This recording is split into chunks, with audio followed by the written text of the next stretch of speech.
Imagine this. What if the Philippine Clean Air Act of 1999 was never created? What if factories, cars, and industries were allowed to release unlimited smoke and harmful gases without control? Our cities would be choking with smog, our rivers and lands poisoned, and real estate properties losing their value because no one would want to live in polluted communities. That's why the first part of this law, as explained earlier by my partner, laid down the foundation and principles of clean air for every Filipino. But laws are not just about principles. They must also be put into action. And that's where my part begins. I will be reporting chapters 3 to 7, which serve as the backbone of the Clean Air Act's implementation. These chapters cover how fuels and substances are regulated. Chapter 3, Air Pollution Management. Chapter 4, Emission Standards. Chapter 5, Citizens' Rights. Chapter 6, and the final provisions that make this law enforceable. Chapter 7. In short, if chapters 1 and 2 set the stage, then chapters 3 to 7 show us the action, the concrete steps, rules, and penalties that make clean air possible for everyone. Chapter 3 is about fuels, additives, substances, and pollutants. Basically, it tells us how fuels must meet certain standards to reduce harmful emissions. It also bans leaded gasoline and controls other dangerous pollutants like greenhouse gases and radioactive emissions. This is connected to real estate because cleaner fuels and pollution control lead to healthier environments for communities. Sections 26 and 27 say that the Department of Energy, with DENR and other agencies, must set standards for all fuels and additives. For example, unleaded gasoline should not exceed 35% aromatics and 2% benzene by 2003, and diesel must have lower sulfur content by 2004. Additives also need DOE approval before they can be used. This ensures that the fuels used in cars and industries don't produce excessive pollution. For example, if you think of a busy real estate hub like Cebu IT Park, imagine all the vehicles and generators there. Without fuel standards, the air quality would be worse, affecting both property values and people's health. Next, sections 28 and 29 prohibit the use of leaded gasoline, since lead is very harmful to human health and can damage emission control systems in vehicles. Old engines that rely on leaded fuel were given 5 years to adapt. In real estate terms, think about housing near highways. Banning leaded fuels helps protect residents, especially children, from exposure to lead. For instance, lead exposure in urban areas used to be a big problem. Imagine living near a busy road before unleaded fuel was introduced. Children there had higher risks of brain and respiratory damage. Article 2 of Chapter 3 looks at other pollutants aside from fuel. Section 30 phases out ozone-depleting substances like CFCs used in old refrigerators and air cons. Section 31 addresses greenhouse gases, with PAGASA monitoring climate-related emissions. Section 32 targets persistent organic pollutants, dangerous chemicals from burning or industrial waste. Lastly, Section 33 covers radioactive emissions from nuclear projects, which are strictly regulated by the PNRI. All these are vital because real estate developments, whether residential, commercial, or industrial, must ensure they don't contribute to these pollutants. If a subdivision developer still used old refrigerants with CFCs, they'd be violating this law. Or if a factory near a residential community released POPs or greenhouse gases, it could lower property value and harm residents. Chapter 4 talks about the institutional mechanisms, meaning the government bodies and organizations that will implement and enforce the Clean Air Act. It involves not just the DENR, but also LGUs, NGOs, private enterprises, and even the public through education and information programs. This is important because clean air management cannot be done by a single agency. It requires cooperation across all sectors. The DENR is the lead agency in charge of enforcing this act. Its bureau, the Environmental Management Bureau, EMB, was strengthened into a line bureau to have more authority. Unless a bigger environmental agency is created in the future, the DENR stays in charge. Example: in urban development projects, the DENR and EMB are the ones who issue Environmental Compliance Certificates, ECC, ensuring that real estate projects meet air quality and pollution standards. Section 35 emphasizes partnerships. The DENR must consult and cooperate with other agencies, NGOs, POs, and private companies. The reason is that protecting clean air is multi-sectoral. Example: a real estate developer putting up a mall or subdivision may need to coordinate with DENR, LGUs, and even NGOs to comply with air pollution controls, like proper waste disposal or limiting vehicle emissions inside the area. LGUs are given a big role in maintaining air quality within their areas. They have to implement standards set by the Pollution Control Board. The DENR will train and help them, but eventually LGUs are expected to take charge. Example: a city government can require public transport operators to pass emission tests before renewing their permits. This reduces pollution in residential and commercial areas where people live and work. Section 37 says LGUs can create their own Environment and Natural Resources Offices, ENROs. These offices are in charge of local programs, technical support, and rehabilitation efforts. Example: Cebu City ENRO can implement no-burn ordinances, regulate smoke-belching vehicles, or design green zones in residential areas to improve air quality. Section 38 focuses on accountability. The DENR can require factories, power plants, or businesses to keep records of emissions, install monitoring devices, and allow inspection of their premises. This ensures transparency. Example: if a cement factory near a subdivision produces smoke, DENR can test their emissions and check if they follow the legal limits. If they exceed, they can be fined or shut down to protect residents nearby. Finally, Section 39 highlights education and awareness. Clean air protection is not only about government enforcement, it also requires public participation. Schools, NGOs, and the media should spread information about pollution and its effects. Example: schools can include air pollution topics in science classes, or LGUs can run campaigns encouraging carpooling and tree planting in real estate subdivisions. Chapter 5 deals with the different actions or legal remedies available when the Clean Air Act is violated.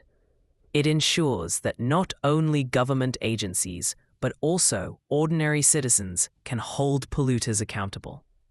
This is important for us in real estate management because property values, community health, and livability are directly affected by how well air pollution laws are enforced. Section 40 says that the DENR has authority to file administrative cases against any violator. This can happen if a company exceeds emission standards or ignores DENR rules. Complaints can come from affected citizens or the DENR itself. Example, if a real estate developer is found burning construction waste that produces toxic smoke, DENR can directly file a case against them, even without waiting for residents to complain. Section 41 empowers ordinary citizens to take legal action. If the government fails to enforce the law, or if a factory pollutes the air, any concerned citizen can sue. The law even removes filing fees and bonds to encourage citizen participation. Example, residents of a subdivision can sue a nearby factory for smoke pollution. They can also sue LGUs if officials refuse to enforce emission tests on public vehicles. Section 42 clarifies that legal actions are independent of each other. Filing an administrative case doesn't stop anyone from filing a civil or criminal case. Example, if a developer illegally burns toxic materials, DENR can file an administrative case. At the same time, affected residents may still file a civil case for damages, and the government can file a criminal case for violation of the law. Section 43 protects against SLAP, or strategic lawsuits against public participation. This happens when big companies or polluters sue citizens or NGOs just to intimidate them into silence. Under this law, courts must quickly check if a case is just harassment. If yes, they must dismiss it and even award double damages to the complainant. Example, if residents sue a polluting factory and the factory countersues to scare them, the SLAP provision ensures residents are protected. Section 44 makes sure penalties have real consequences. If someone violates the Clean Air Act, their fines become a lien on their properties, meaning the government can claim their land, buildings, or assets if they don't pay. This lien even takes priority over most debts. Example, if a factory repeatedly violates air quality standards and refuses to pay fines, the government can place a lien on the land where the factory stands, ensuring accountability. Chapter 6 talks about fines and penalties under the Clean Air Act. These penalties serve as a strong deterrent, reminding industries, businesses, and even individual vehicle owners that violating air quality standards has real financial and legal consequences. Section 45 focuses on stationary sources, like factories, commercial buildings, or even construction sites that release pollutants. If they exceed pollution standards, the penalty can reach up to £100,000 per day until they comply. The law also looks at whether the violation was willful or just negligence. Repeat offenders face stricter sanctions, and on the third offense, the establishment can be permanently closed.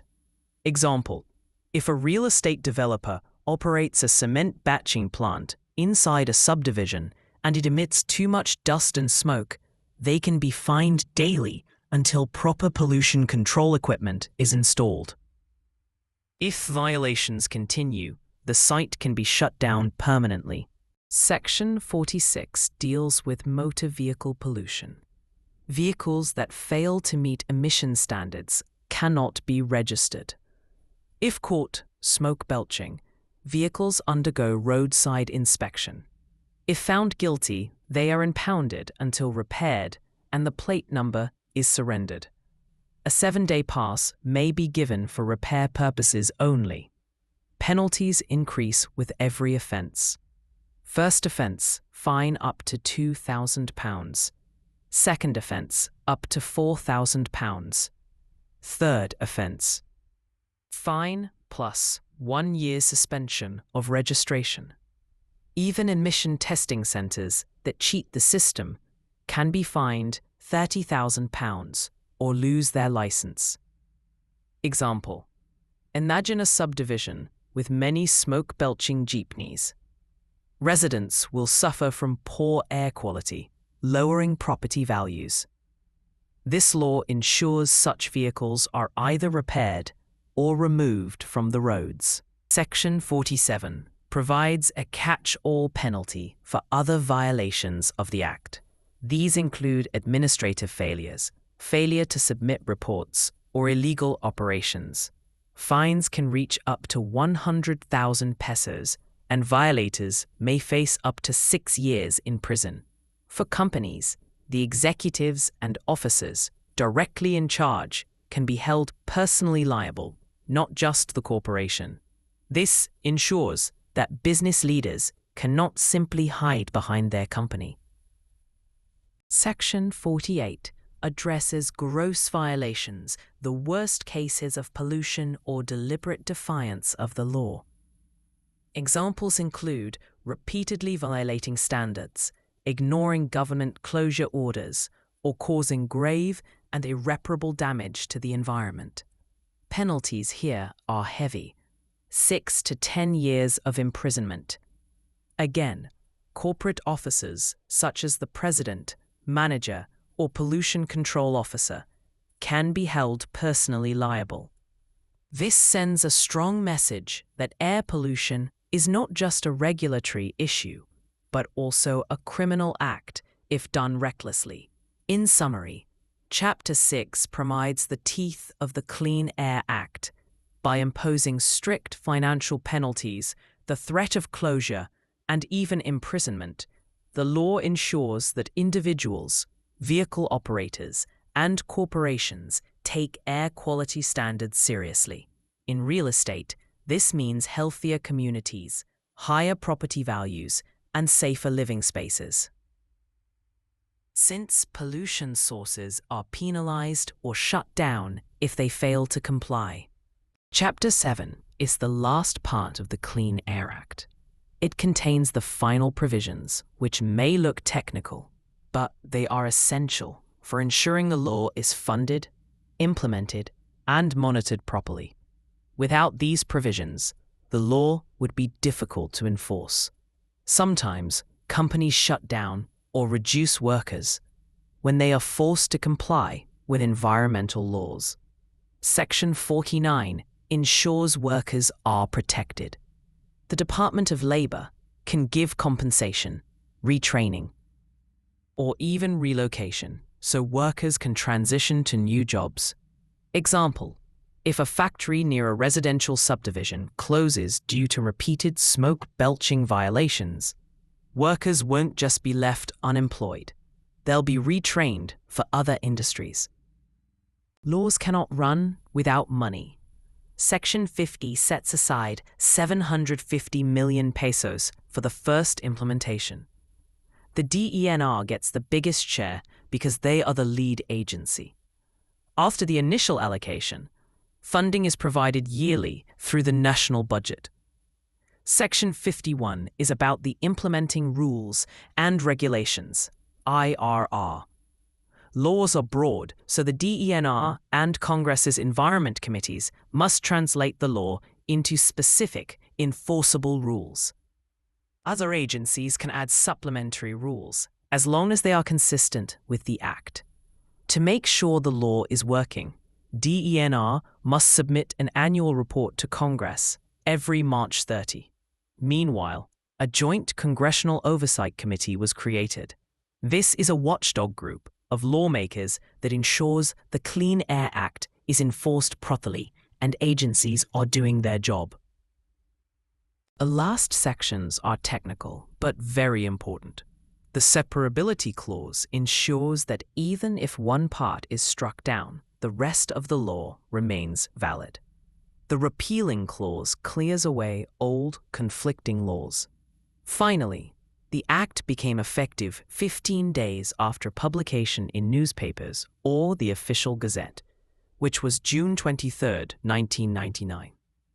In summary, Chapter 7 ensures the Clean Air Act is workable in real life.